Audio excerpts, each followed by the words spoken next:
Good evening, everyone. We just wanted to take a couple of minutes here just to have a little interview with a pretty special family. Thanks, Marshall. My name's Josh Taylor. I'm the president of HopeKids. Just wanted to thank everyone for being here, of course, and for all the lifters and the support they've given us. It's just an incredible event for us. So we just wanted to have a little chat with a really special family. So just hopefully we can just have some quiet and just listen to what they're going to have to say. So, Candie, can you just take a moment to introduce yourself and your two kids and just share a little bit about them? Okay, I'm Candie, and this is my daughter Alicia. She is 15 years old, and this is Isaac. He's 14, and both of my kids were diagnosed with cancer about a year apart. Alicia was diagnosed with brain tumor in September of 2012, and then 1 year later, almost to the day, Isaac was diagnosed with Hodgkin's lymphoma in September of 2013. And it was life-changing. Everything that we used to do completely was different. Now our lives are filled with oncology visits and radiation and just totally life-changing. So for most people, it's impossible for us to fathom what it's like to have a child with a life-threatening illness. So can you kind of go into a little bit of detail as best you can, what your schedule is like, what you're trying to juggle everything that you have, just to try and give an idea, because with HopeKids, we know a lot of our families, so there's a lot of stuff that goes on aside from the diagnosis and the treatment that families aren't aware of. So having one kid is difficult enough. How do you juggle everything with two kids with cancer and another child as well? So if you can just share a little insight. Not really sure. You just do it. When Isaac was admitted into the hospital with Hodgkin's lymphoma, it just happened on the same day he was starting his first treatment. Alicia was actually having chemo too on the other side of the hospital. And I think I probably walked 150 miles that day because I went from checking on him to checking on her back and forth the whole time. And then after, Alicia had oncology visits every Wednesday. Isaac went 3 days a week to oncology. Then when he had radiation, that was 5 days a week. And then my oldest son played hockey, and if anybody has a hockey player, that's a full-time job in itself too. So people always ask me, how do I do it? Where do I find the time? And you just do it. There's no choice. I have 2 sick kids, and somebody has to do it, and that's me, so, yeah.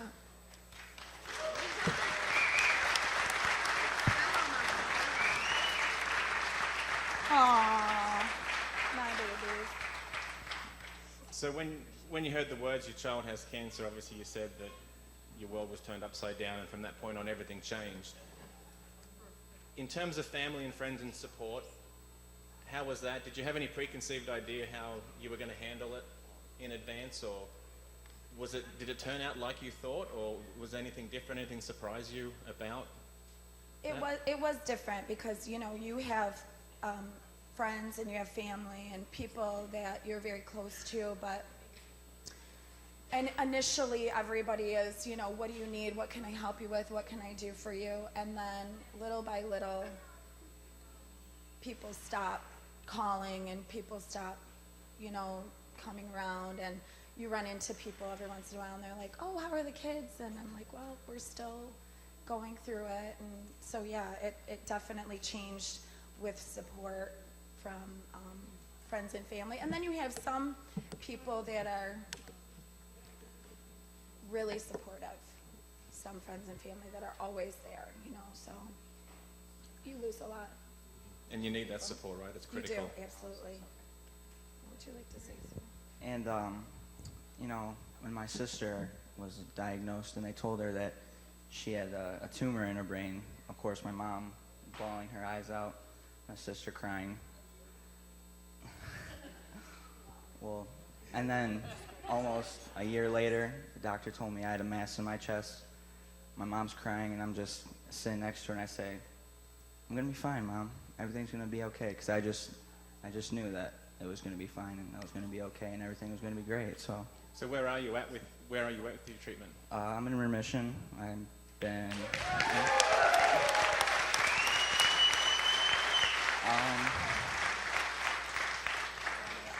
Yeah, so been in till last April. Last April, I've been in remission since then. So it's been pretty awesome. You know, not going to the hospital feels great. So I'm glad about that. And we hear it a lot. We're HopeKids here in Minnesota. We're serving nearly 1,000 families, and we hear the same story over and over again about the support and the lack of, and the importance of having that support. And especially at teenage years, it's very different for a child that's 3 or 4 going through treatment, but for a teenager, it's completely different. They've got life experiences, they have hopes, they have dreams, they've made plans. Being accepted is really important for those teenage years, and it is very different for a toddler to talk about it, to understand, because they don't know any different. So with both of you being teenagers, I just wanted to kind of talk to you a little bit about that, and if there's anything you can share about the impact that the diagnosis has had. It's more than just the treatment. There's a lot of stuff that goes on that no one's aware of, and the effect that has. And one of those things was like, I used to hang out with friends all the time. Like, I would come home from school, my friends would come over, we would walk around the city, hang out all the time. After I got diagnosed, my friends stopped texting me, my friends stopped calling me, friends stopped asking me if I wanted to hang out. I'd post on Facebook all the time, guys, like, I can hang out just because I have cancer doesn't mean I'm locked at home all the time. Like, I can still go out and have fun and hang out with friends. Like, I'm not any different. I'm the same person, just I have a sickness, and that's not stopping me. So that's, like, one of the big things. Like, I don't hang out with my friends as much. Like, I have some friends that do completely and totally understand. Like, if I feel good, great. If I don't, that's fine. That we still hang out, but I lost a lot of friends, and people, like, I didn't even know, like, started coming up to me and, like, oh, best friends. I'm like, okay, cool. Like, all right, we can be best friends. Like, no problem. But you kind of lose friendships with people, and it just sucks. And do you have a sense why? Is it just they don't understand how to talk to you, or what to say, or they feel awkward? Well, I kind of feel like they think like I'm sick all the time, and I feel like they think like if I start hanging out with them and they don't feel good all the time, we're not gonna get to hang out anymore. So I don't want to hang out with them. Like, I kind of feel like that. So it's at okay. a time when you need them more than ever. Yes. Yeah. Isaac, for you, is it a similar experience that your diagnosis, your treatment protocol was a lot shorter? Yeah, it was. I think I was in treatment for 5 months, about 5 months, and in that 5 months, I was removed from school. I went on to homebound, and I think pretty much every day I would hang out with my friends, but I only had like 5 friends. Must be a guy thing. And I got a lot of support from them. And that was important. Yeah, that helped to get through it. That was a very big part, because I would come home, I would be sick, and then the next day I'd feel fine, and I'd just want to hang out with my friends, and they would just bring me up immediately, just talking to them, having a great time. And so you have, as part of your being in remission, you have scans, regular blood work and scans. So for you, life's back to normal, your sports and hanging out with your buddies and doing all the... Well, not much sports, and I'm not a sports person. Video games. Yeah, video games.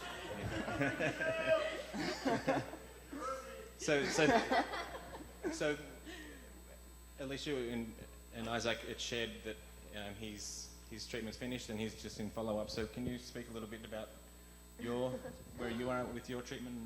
I've been doing treatment for 2.5 years. I did all my rounds in my last treatment. It wasn't shrinking, but it wasn't growing. And then in August, they had told me my tumor had grown a little bit. So I had to get put on a different chemotherapy, and it is finally shrinking.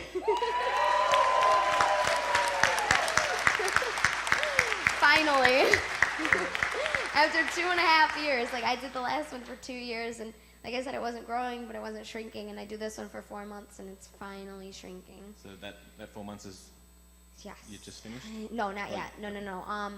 This one I'm estimated to do it for 2 more years, but my doctor said if it's gone before then, like I can be done.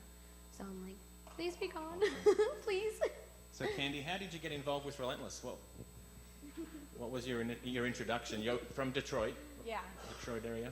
Well, I got this message on Facebook from Tommy Westoff, and he Uh-oh. was like creeping the Facebook, and he just kind of sent me a message, and I believe it was in February, and he sent me this message, and he's like, hey, I just want to talk to you a little bit about Relentless, and I said, well, unless you're coming over at like 10:30 at night, there's no way, because she's in a round of chemo. He's 5 days a week on radiation, and my oldest son is in hockey playoffs, so there is no time. And then we went to, for Austin, Valentine, we went to a vigil at the football field by our house, and then we ended up speaking there, and so, we were like, well, we're honored that you want us to be one of the families. And then probably like a week later, I get a message, and it says, hey, I know you're one of the families, but would you like to be a lifter? And I went, oh, I don't know nothing about this stuff, nothing. And he said, don't worry about it. We'll take care of everything. And so I was so honored to be able to lift in November at Detroit Relentless. And I think I have a little bit of a bug for it, because I really enjoy it. So. Well, yeah, you have a unique perspective for sure, because you are a benefit.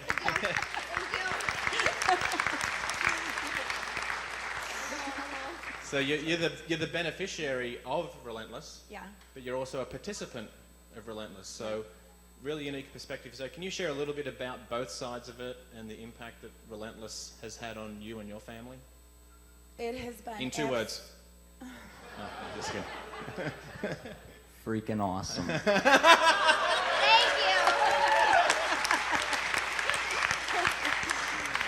Oh my gosh.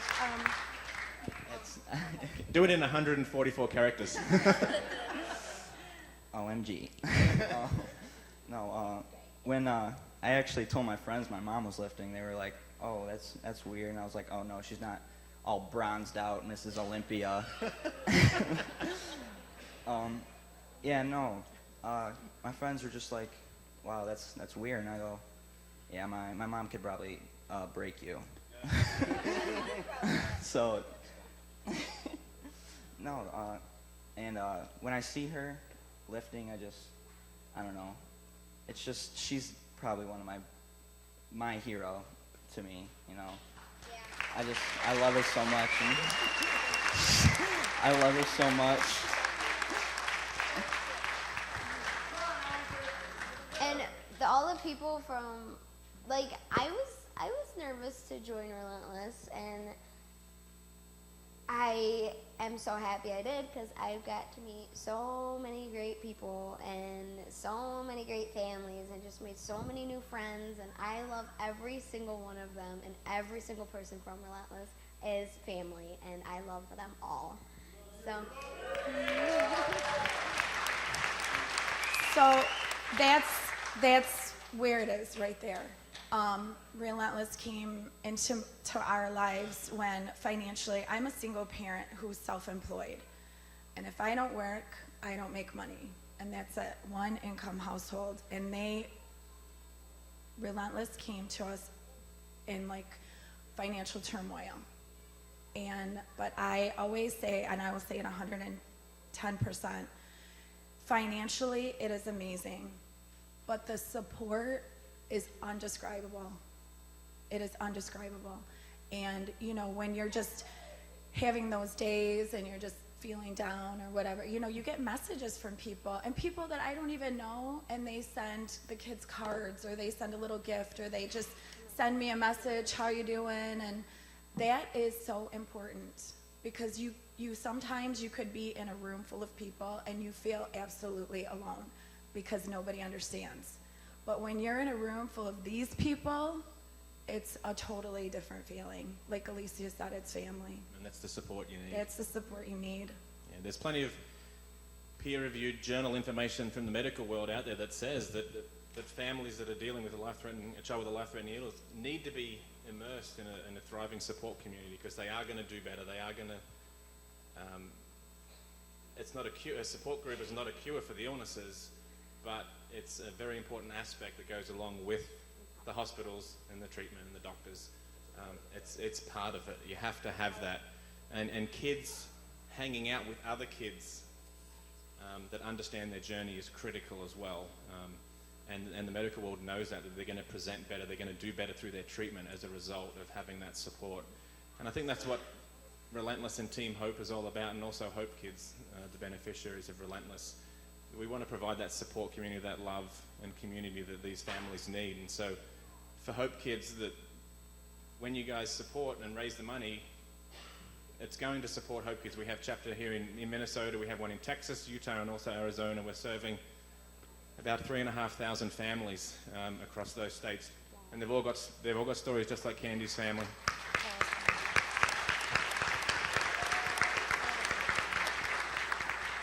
And so we provide an ongoing calendar of events. We always want there to be something on the calendar for the kids to look forward to, but it's everything that goes along with our events that is critical, and it's what they've been talking about. It's the support. It's hanging out as a family. It's hanging out with other families just like theirs. And there's a lot of safety and acceptance that comes along with that. Like Candie said, you just feel different when you're hanging around families that understand. One of our families put on Facebook a while ago, they said one of the coolest things about being part of HopeKids is they have a child with machines and they make noise. And they said, when we go out in public, we hear, is that your machine or mine? Oh, sorry, I messed it up. We hear, what's that noise? But she said, when you're at a HopeKids event, you hear, is that your machine or mine? People understand. One of our movie events, we'll have 15 wheelchairs in the aisle. No one cares. It's just part of the deal. And being engrossed in that kind of a support is very, very, very important to our families, and that's what HopeKids provides. And that's what you're contributing to. So thank you for all the efforts and the fundraising. This is the biggest fundraising event we do across all our chapters. So this is a huge deal for us. So thank you from the bottom of our hearts.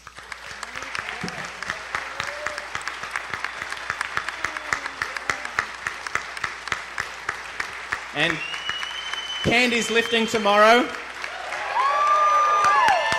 So make sure you come out tomorrow and support Candie and cheer them on. Alicia, thank you. Candie, Isaac. I hope that's given you a little bit of an insight into the lives that our families have. So I think I'm going to pass it over to Scott Nutter.